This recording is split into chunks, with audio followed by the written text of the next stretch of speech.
пахтакорӣ ки яке аз самтҳои афзаланоки соҳаи кишоварзӣ дар шаҳри бохтар ба ҳисоб меравад, аз ин лиҳоз масъулини мақомоти иҷроияи ҳокимияти давлатӣ баҳри рушду самарабахши кори хоҷагидорон бо ҷалбу ҳамкории олимону мутахассисони соҳа ҷиҳати дастрасии тухмиҳои аълосифату серҳосил, техникаҳои лозимаи соҳа барои сари вақт гузарондани корҳои агротехникӣ, таъмини саривақтии оби полизӣ ва дигар омилҳои зарурӣ чораандешӣ намуда, тавонистанд ба натиҷаҳои дилхоҳи меҳнативу истеҳсолӣ ноил гарданд.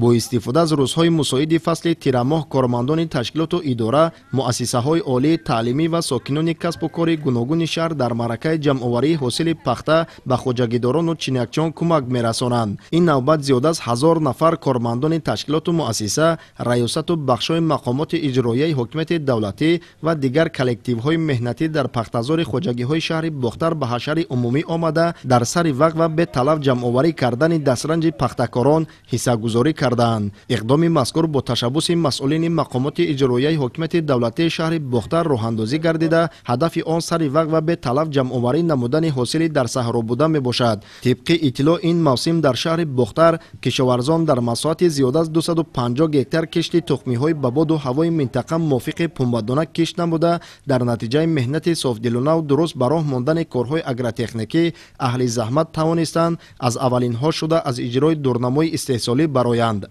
дар соли 2025 дар майдони 538 гектар замин, майдони умумӣ 250 гектар кишти пахтаро гузарондем.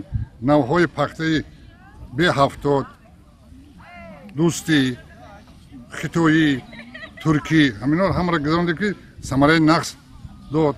мо ӯҳдаи нақшае ки ба зимма гирифта будем, сарбаландона иҷро намудем. мана имрӯз аз тамоми ташкилоту корхонаҳои шаҳрии вилоятӣ дастаҷамона омада, зиёда аз 1000 нафар пахтае ки боқимонда дар саҳро будагиро ҷамъоварӣ намуда, барои пешрафти хоҷагӣ ёрии амалии худро расонда истодем.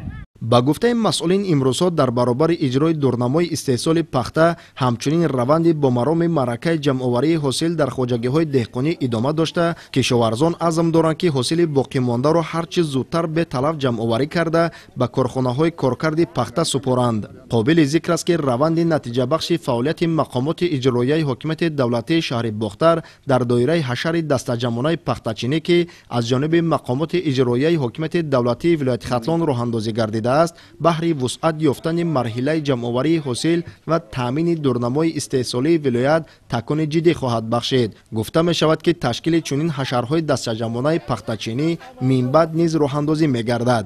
имрӯзҳо дар доираи вусъати корҳои созандагӣ барои тозаю озода нигоҳ доштани муҳити зист, ҳамчунин рӯзи истироҳатӣ бо ибтикори масъулини мақомоти иҷроияи ҳокимияти давлатии шаҳри бохтар бо ҷалби кормандони ташкилоту муассиса ва сокинон ҳашари дастаҷамонаи ободонӣ низ ташкил карда шуд. дар ин тадбир шафати роҳҳо назди ташкилоту муассиса, боғҳои фарҳангӣ фароғатӣ, хиёбону гулгашт, кӯчаю маҳаллаҳо ва соҳили каналу хатҳои селгузар аз партовҳо тоза карда шуд. ба иттилои масъулин, дар шаҳри бохтар ҳар ҳафта чунин чорабиниҳои поккорӣ ва ҳашари умумишаҳрии тозагии маҳал роҳандозӣ карда мешавад ки дар он сокинон бо як ҳисси баланди ватандӯстӣ фаъолона ширкат меварзанд.